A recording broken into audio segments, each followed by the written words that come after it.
attracted you to this area of research?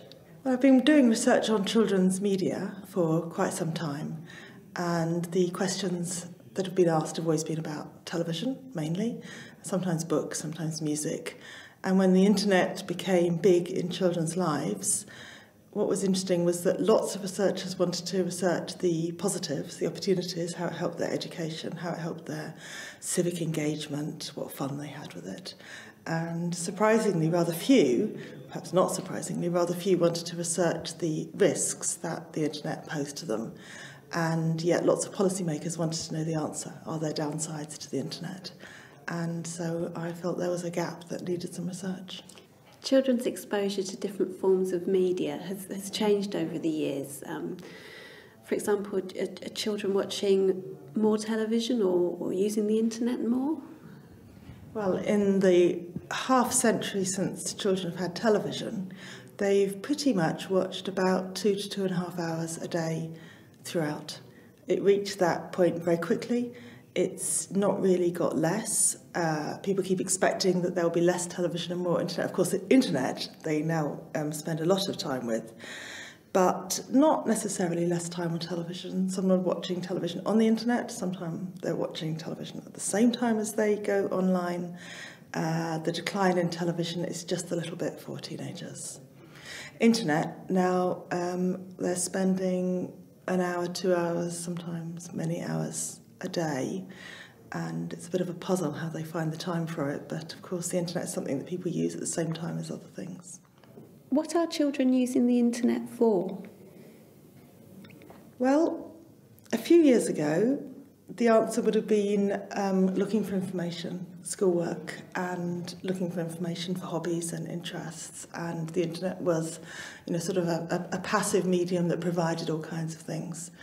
Since chat rooms, especially instant messenger, and now social networking, communication has absolutely taken over.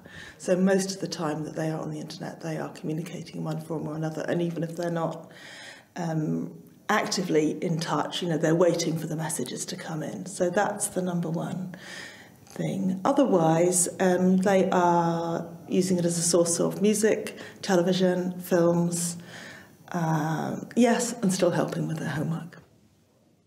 In the press, we've been reading about negative influences of the media on children.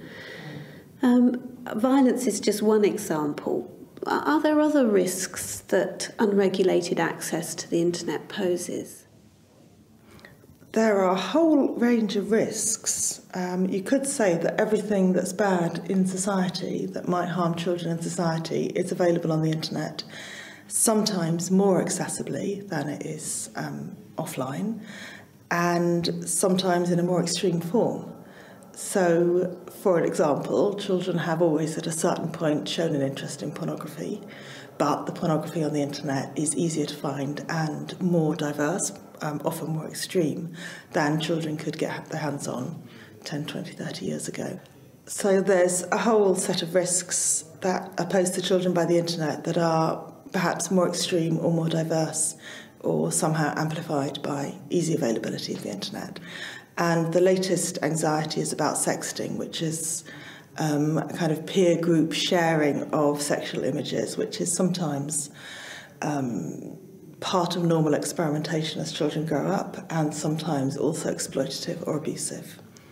And then even more recently, I guess, the way in which bullying, which has also always been part of childhood, has moved onto the internet and become part of children's everyday experience is causing a lot of concern. So are there other risks then, risks that have always existed but have transferred to the internet, or is there anything that's new in the way of a risk?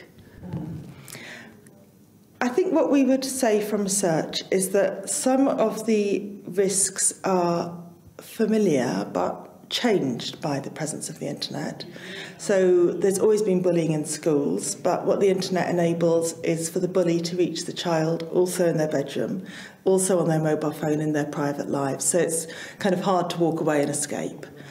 So it's still bullying, it's a familiar problem, but it's experienced a bit differently. Some of the new problems that we're just beginning to research are things like chat rooms that encourage children to be anorexic, or chat rooms that might encourage children to be suicidal or to engage in self-harm practices. And we know very little about those. It's assumed that they are relatively rare, or rather few children find their way to those, but perhaps those are the particularly vulnerable children who might find themselves visiting those sites. Does your research then suggest differences amongst the children? Well, there are differences by age and gender, yes, absolutely. And one should be wary of talking about children as a homogeneous category. There are differences by class, differences in experience. In a way, you can identify differences in vulnerability. You know, some children are very confident, things have gone well for them, they feel well supported. So when they talk about the internet, they are happy to talk about the challenges or the risks in a way that doesn't suggest anxiety.